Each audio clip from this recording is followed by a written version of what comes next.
From Left Side, Right Side Games, I'm Artie Q. Pebbleton, and this is Chalking Points. I've got two for you this week. Here in Chicago, where I live, we're getting mighty sick of all the endless piles of snow. So my friend David wanted to know where the expression under the weather came from. Now, this expression means to be ill or to feel poorly. I've seen a bunch of explanations floating around the internet about seasick sailors being forced below deck so that they're under the weather, but that doesn't make any sense to me. If I were a sea captain, I'd want my sailors to throw up over the gunwales, not in shared crew quarters. The cabin smells horrible as it is anyway. Why make it worse, says I. No, I think with the help of my idioms dictionary, I can trace this expression back to the idea of miasma theory. This theory, which was superseded by our modern germ theory of disease, posited that there was a kind of bad air called miasma, which came from rotting things, air from marshes or cities, or cold and damp air in general. If you've ever heard the expression, night air is bad air, it comes from this idea that illnesses were more easily spread by cool evening breezes or moisture in general.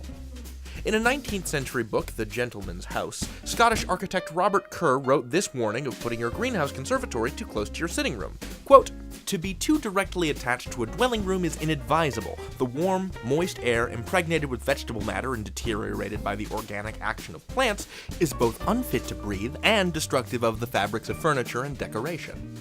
So if a humid greenhouse could ruin your lungs, a rainy day could make you really sick. People believe that terrible weather could make you sick, and we still believe this about the common cold. Heck, that's why we call it a cold. Now, it's true that being cold lowers your immune response, but there aren't cold viruses hanging out in raindrops and snowflakes.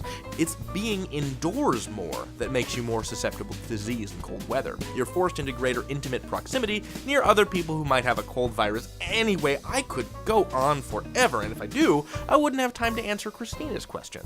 And that's not fair to her. Let's go for it. Via Twitter, Christina writes, "Hi Artie, Happy New Year. I'm wondering about the origin of hue and cry. Could it be fox hunting, with the hue being fox red? Over to you." Hi Christina, sorry I missed this message back in January when you sent it. So I also thought hue and cry had to do with fox hunting because I knew it was related to noise making somehow. To raise a hue and cry means to create a public protest or a demand, according to my American Heritage Dictionary of Idioms. And I am told you make a lot of noise while fox hunting. I think the traditional cry is, "Halloo!"